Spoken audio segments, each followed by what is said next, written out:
যে হযরতে আবু বকর সিদ্দিক নিজের জামানায় যারা যাকাত আদায় করে না তাদের সঙ্গে জিদ্দর ঘোষণা করেছিলেন। কিসের ঘোষণা করেছিলেন? জিদ্দর ঘোষণা করেছিলেন। তো আমার মনে বলে যে আমাদের এখানে একজন কেউ হয়তো পাওয়া যাবে কিনা, আল্লাহ মালিক, যদি কেউ থাকেন রাগ করিয়েন না। আমাদের এত পয়সা আছে, আমরা যাকাত দিনি ইসলামের শরীয়ত অনুযায়ী। আমরা সবাই হচ্ছে জিদ্দর মোকাবেলাতে, সবাই আমরা জিদ্দর দায়রাতে আছি, কিন্তু আমাদের সাথে জিদ্দ করবে কে? যে জিদ্দ করবে সে যাকাত দিচ্ছে কিনা এটাও সন্দেহ আছে। তো ইসলামে কেন যাকাত রাখলেন? এ কনসেপ্টটা কি আছে? এটা ভাবার চিন্তা করার জিনিস নাই। একটু ভাবলে আপনি বুঝতে পারবেন। আমার আপনার নবী জানতেন, আল্লাহ পাক নবীকে জানিয়েছেন। আল্লাহ পাক তো জানেন সবকিছু। মহান রব্বুল আলামিন নিজের বান্দাকে কষ্ট দিবে না, খাস করে মুমিন বান্দাকে।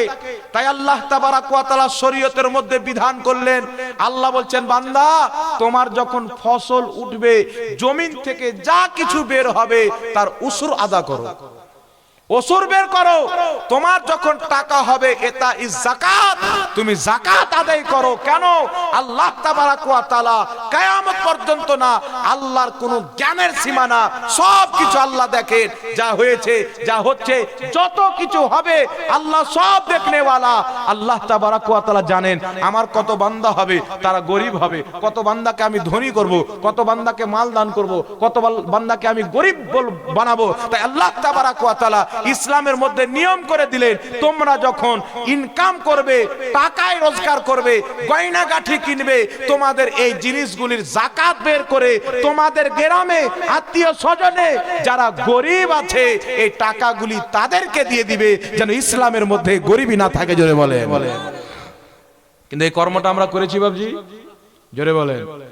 একটা লোক হজ করতে যায়, সারা জীবন যাকাত দেয়নি। কি করেনি? এই যাকাতের টাকার মালিক আপনি না। আর এই যে মাদ্রাসা থেকে সব মৌলবীরা যাচ্ছেন আপনার বাড়ি বাড়ি চাইতে, এটা তাদের শুকরিয়া আদায় করেন যে আপনার মালের মধ্যে যে নোংরা আছে না, ওই যাকাতের টাকাটা নিয়ে নোংরাটাকে পরিষ্কার করে আপনার বাড়ি গিয়ে, কিন্তু আপনার কর্তব্য আপনার বাড়িতে নোংরা আছে দূরে আপনি করেন। বুঝতে পারছেন কথা আমার? আপনার বাড়িতে কোনো নোংরা জিনিস থাকে, নোংরা আবর্জনা থাকে, তো আপনার কর্তব্য না তাড়াতাড়ি বের করেন, গন্ধ হচ্ছে। তো ওইভাবে আপনি 1 লাখ 2 লাখ কামালেন, যতক্ষণ পর্যন্ত আপনি যাকাত দেননি আপনার মাল নাপাক, আপনার মাল অপবিত্র, আপনার মালের মধ্যে নোংরা জিনিস আছে। যেই দিন আপনি যাকাত বের করবেন আল্লাহ আপনার মালকে পাক করে দিবে। জোরে বলে। এইবার যখন ওই পাক টাকার চাল কিনে, ধান কিনে, গম কিনে, আটা কিনে, তেল কিনে আপনার বাচ্চাকে খাবার খাওয়াবেন, বাচ্চা ভালো হবে। ঠিক না ঠিক? আর আপনি নিজের যাকাত বের না করে নিজের বেটা কি খাওয়াচ্ছেন, আপনি নিজে খাচ্ছেন, আপনার পেট শয়তানের মতন বড় হয়ে চলে যাবে, রক্তই অপবিত্র হয়ে যাবে। তাই মুসলমান আমরা আল্লাহর দেওয়া বিধানকে যেন না ভুলি, তওবা করেন। আগামীতে শাবে বারাত আছে। রাসূল পাক সাল্লাল্লাহু আলাইহি সাল্লাম বলেছেন, একটি হাদিস শুনিয়ে দিই। মুজামুল কাবির লিত-তাবরানির মধ্যে হাদিস, মুজামুল আওসাত লিত-তাবরানির মধ্যে হাদিস, শোয়েবুল ঈমানের মধ্যে ইমাম বাইহাকি হাদিসটি লিখেছেন, মাজমাউজ জাওয়াইদের মধ্যে ইমাম হাইসামি হাদিসটিকে লিখে বলছেন হাদিসটি সহিহ। হাদিসটি কি? রাসূল পাক বলেন, মধ্যম শাবানের রাত্রিতে অর্থাৎ শাবে বারাতে আল্লাহ তাবারাক ওয়া তাআলা নিজের বান্দার প্রতি দৃষ্টিপাত করেন, যেমন তার শানের যোগ্য। আর হিংসুক এবং মুশরিক ব্যতীত আল্লাহ তার বান্দাদের সমস্ত গুনাহ ক্ষমা করে দেয়। জোরে বলে। কি করে দেয়? তো আল্লাহ পাক আমাদেরকে কিছু কিছু রাত্রি দিয়েছেন। ইমাম শারহে বুখারী ইমাম কাসতালানী রাহমাতুল্লাহ আলাইহি মাওয়াহিবুল্লাহ দুনিয়ার মধ্যে হাদিসটি লিখেছেন। হাদিসটি হচ্ছে হাসান পর্যায়ের সহিহ। হাদিসটি কি? আমার আপনার নবী সাজদাতে আছেন রাত্রি, এত লম্বা সাজদা, মা আয়েশা রাদিয়াল্লাহু তাআলা আনহা টেনশনে পড়ে গেলেন যে নবী পাক ইন্তেকাল করেননি তো, মানে এত লম্বা সাজদা যে ইন্তিকালের ধারণা চলে এসেছেন মা আয়েশার মানে ব্রেনে। তো উনি কি করলেন, নবী পাকের পায়ে মানে টাচ করলেন, তো নবী পাক পাটাকে লড়ালেন, তখন বুঝলেন না সহি সালামত আছে। সুবহানাল্লাহ বলেন।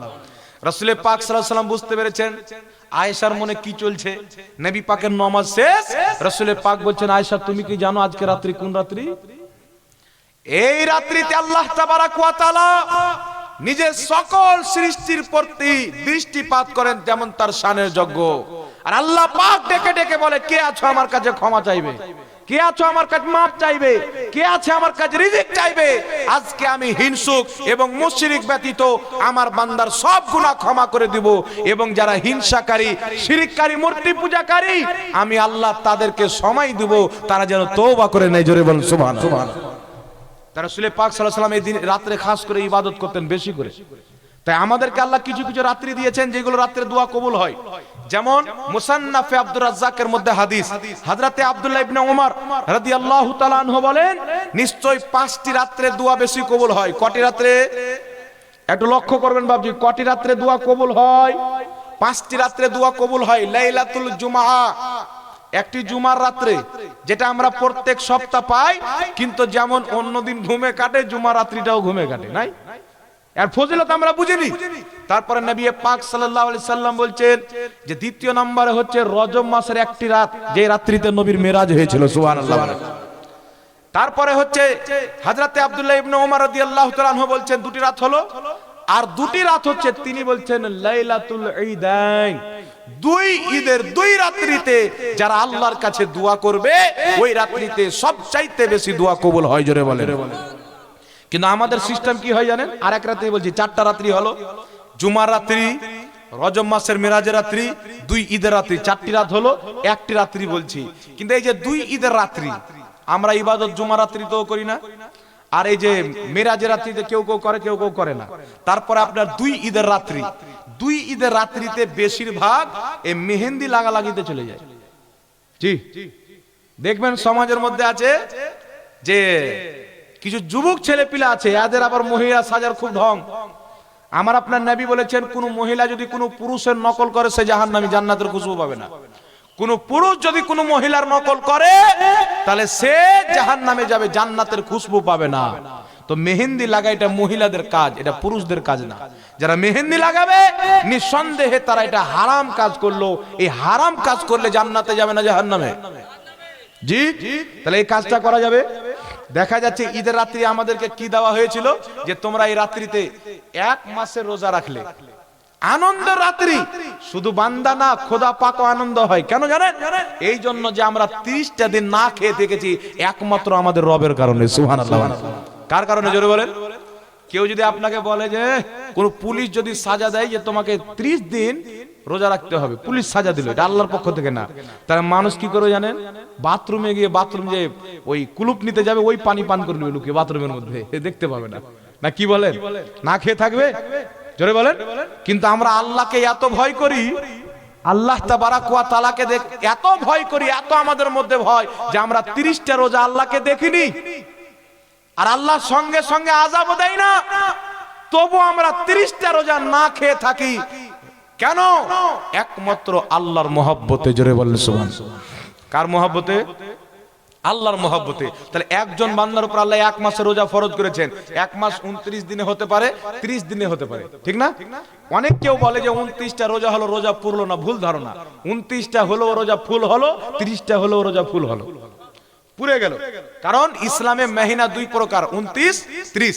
তো 29 হলো রোজা পুর হয়ে গেল, 30 হলো রোজা পুর হয়ে গেল। তো 1 মাস আল্লাহর মহব্বতে, আল্লাহর ভয়ে, রব তাবারাক ওয়া তাআলার ভয়কে, খৌফকে অন্তরের মধ্যে নিয়ে আমরা যে না খেয়ে থাকলাম, তো মহান রব্বুল আলামিন আমাদের জন্য একটি খুশির দিন দিলেন।